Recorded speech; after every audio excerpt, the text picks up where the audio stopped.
It's such a great song. I love myself the way I am. Science of Mind teaches us that all things in the world are actually created by the beliefs that we hold in our unconscious minds. So by changing what we believe, however we do that, even if we do it through hypnosis or through prayer, we can experience changing the things or the conditions in our world. Now is a time for us to see that each person is merely wanting to be loved in the world. They want to know that they can be loved and that they're worthy of that love. So how we react to life and how we create an atmosphere of acceptance and non-judgment and unity is something that we collectively need to learn how to do. So this week I'm talking about just as I am. And your question for the week is this: what's the one choice you might make today to easily and willingly know that there is something in you greater than any condition, and that something can dissolve it as you bless and accept each person in each event as is? I'm going to state that one more time. What's the one choice that you can make today to easily and willingly know there is something in you greater than any condition, and that something can dissolve it as you bless and accept each person and each event just as it is? So we're going to talk about that, and we're going to start by looking at being love. And can we talk to God? Ernest Holmes says this: if we make ourselves receptive to the idea of love, we become lovable. To the degree that we embody love, we are love. That's why people who love are loved. It does not pay to hate. Hate's a human idea. Love is a divine verity. Wouldn't it be great if all of us encountered others and we encountered them with love? What if we all chose with every encounter to be as loving as we could, realizing that if their attitude doesn't feel like love, they're calling for us to love them. They're calling for us to send them a message that they are lovable. Can you imagine if we did that, how we could live in a love-infested world? In this divisive world that we seem to have been living in the past few weeks, it's time for us to remember those words from the Bible that Matthew said: respect your father and your mother, and love your neighbor as you love yourself. Love your neighbor as you love yourself. I chose the song Just the Way I Am for today because the message it has offers a powerful message on loving and how we can learn to live in this love-infested world. So I want to start with that first verse. I love myself the way I am. There's nothing I need to change. I'll always be the perfect me. There's nothing to rearrange. The message is about standing in the knowing of who you are right now. Because whoever we are right now, with all of our warts, with all of our shadow sides, we can love that person, shadow side and all.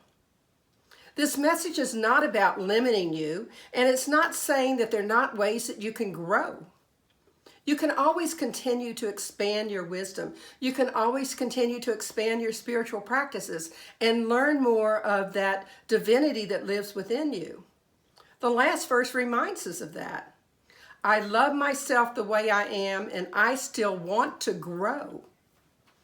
But change outside can only come when deep inside I know that I'm beautiful and capable of being the best I can. So change comes when we know we're lovable. We have to be love before we can do anything else. We have to start to change from the inside out, from just knowing that we are lovable just the way we are right now. We don't have to be somebody else. We don't have to please other people in order to be loved. Just the way we are, we're lovable. So I invite you to notice what came up for you in the meditation today. How you listen to that divine within you. how you listen is how you love yourself. What prevents you from listening to that heaven within you and from remembering who you are? That you are the hands and the eyes and the ears and the heart of the divine. All of that is about truly loving yourself. What presents itself to you when you listen? In what presence do you receive?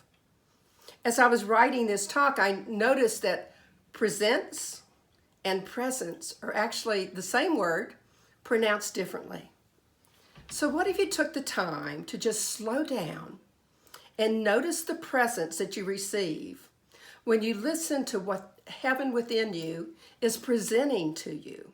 There's a beautiful quote from the 365 Science of Mind, and it says this: God speaks when we listen. God speaks when we listen. God is there when we open the door. And when we listen, there is a response from something greater than ourselves that is the infinite person, the limitless possibility. God speaks wherever and whenever we listen to our inner voice. So are you willing to listen so that you can hear God speaking to you, so you can hear what God is presenting to you about what's yours to do in this particular day and age in our world?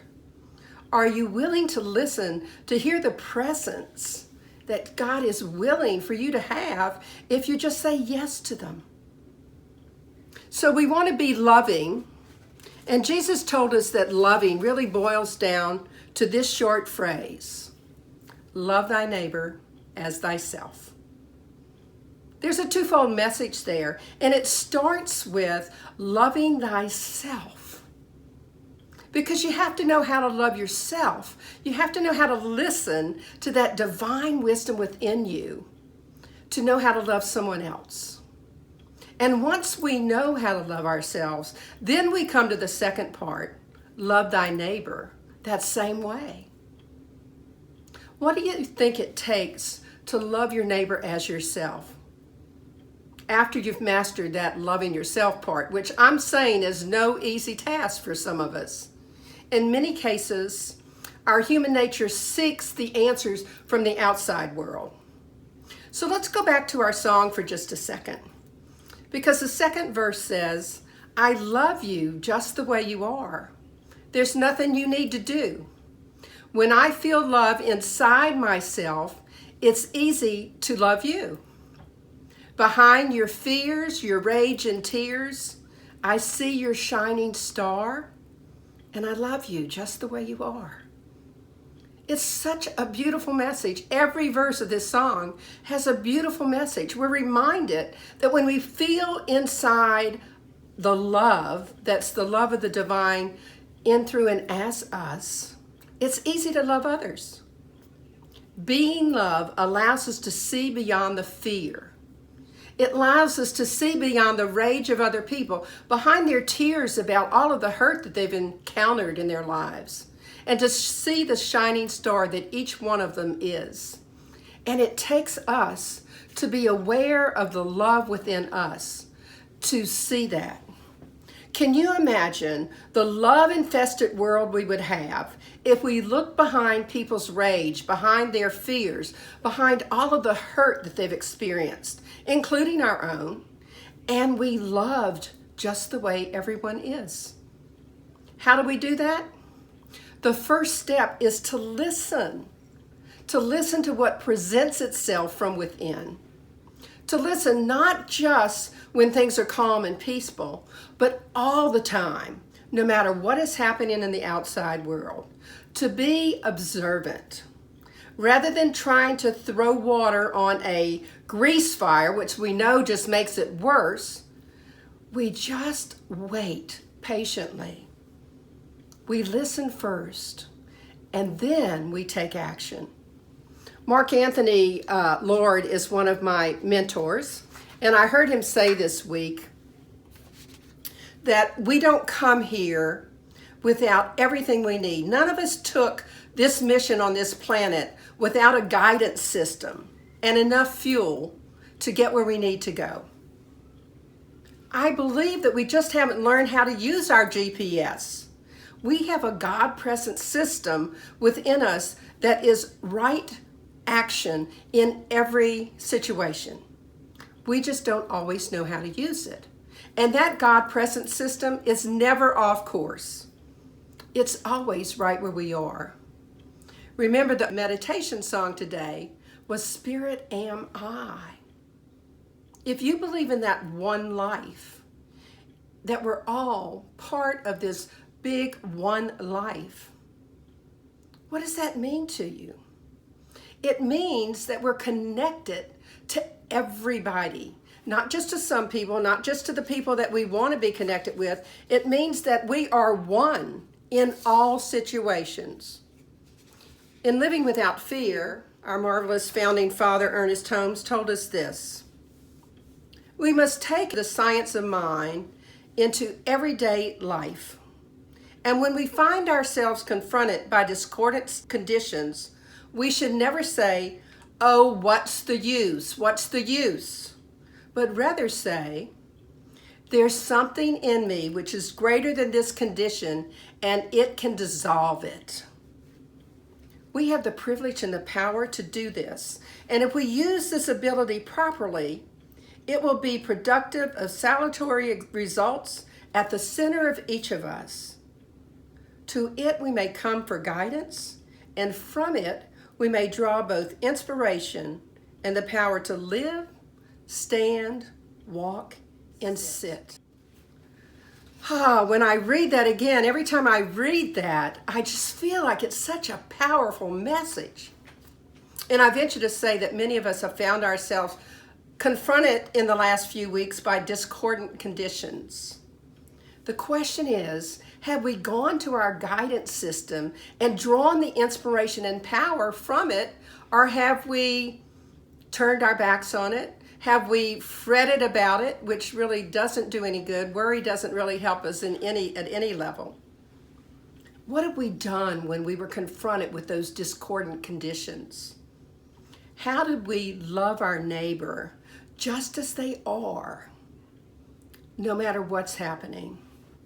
So there's times, I know, when we're confronted with a person or a group. It might be a political entity or a political figure, and we kind of feel like they may have shown up on the planet just to challenge our ability to love, challenge our ability to be loving. So let's go back to the song one more time and look at the verse about the world. I love the world the way it is, because I can clearly see that all the things I judge are done by people just like me. Wow. I'll get to the rest of that verse in a minute, but all the things I judge are done by people just like me. I believe we are being called to know that our hearts are connected no matter what.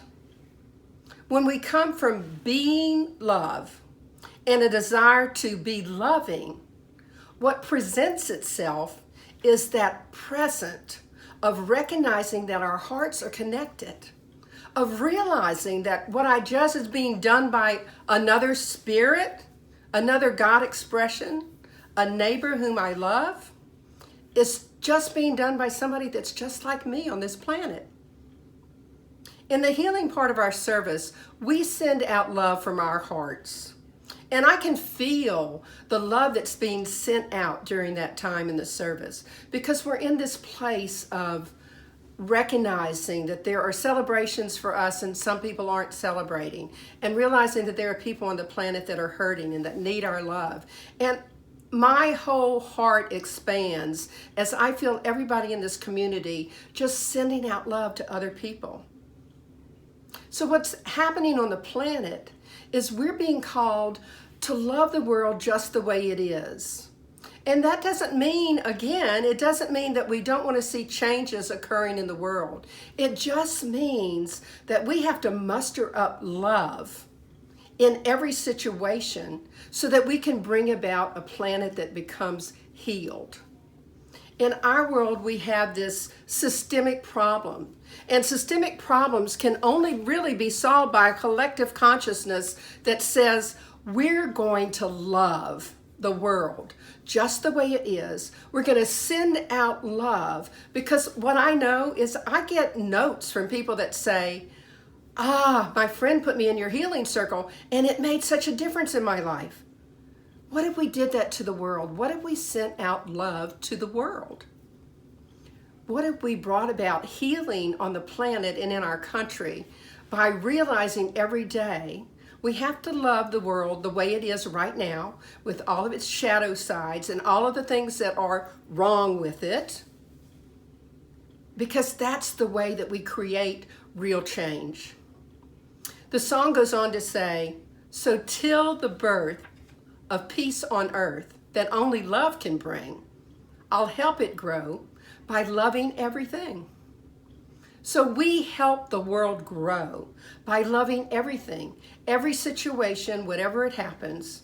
We don't have to like it, but we can love it. And I realize that's a lot easier said than done.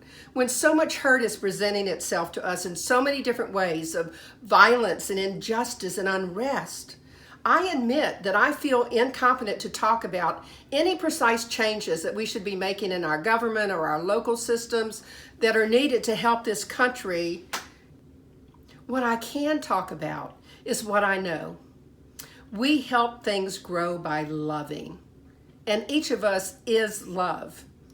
Each of us desires to be loved and to be loving. That's our innate nature. We are spirit expressing, and spirit is just pure love. So I want you to just close your eyes for a minute and ponder a few questions.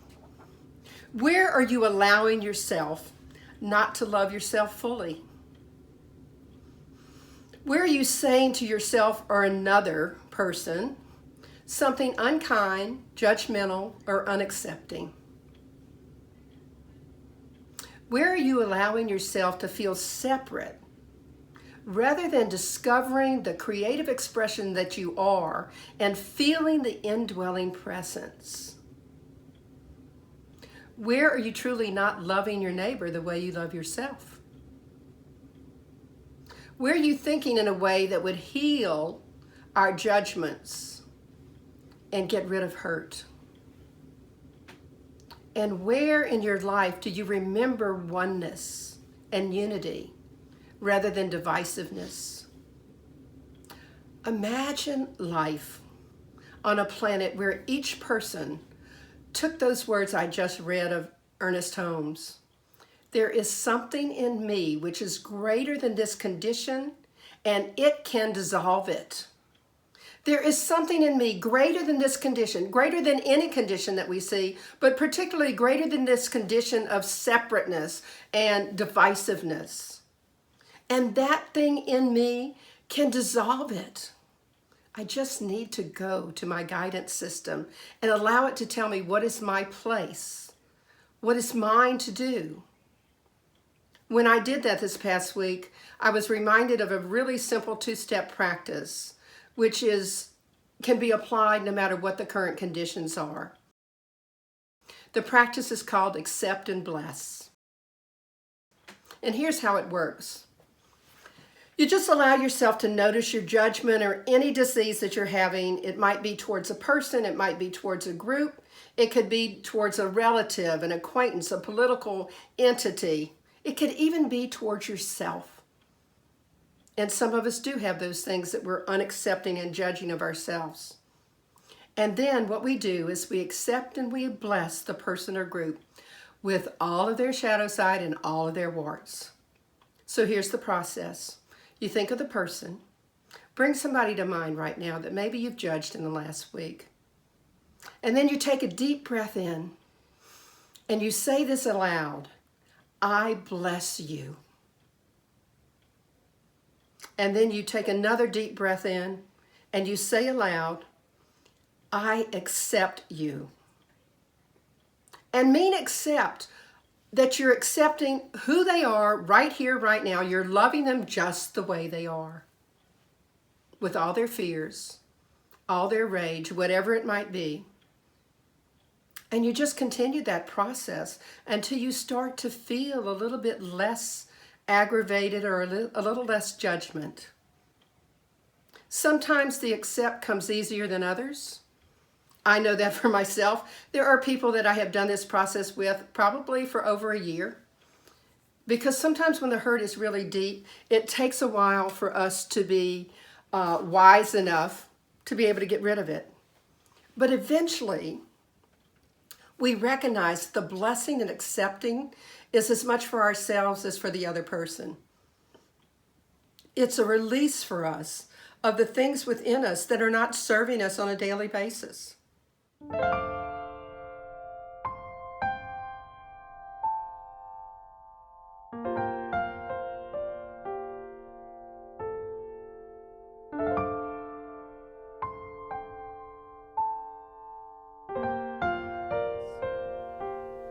So I'm going to end with a rather lengthy quote from Creative Mind that's also from Ernest Holmes, because I think it has a good summary of what we were talking about today.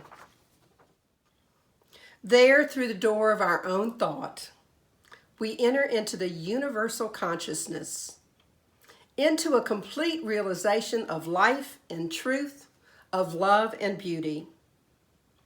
And as we sit in the silence of our own souls and listen, it will be the greatest thing we will ever do. In that completeness, we are lost, and yet we are found. This is what is meant, that a man must lose his life in order to find it. We are lost in the human and found in the divine. And let's remember our affirmation. What is the one choice you might make today to easily and willingly know there is something in you greater than any condition, and that something can dissolve it as you bless and accept each person and event as is. So let's pray.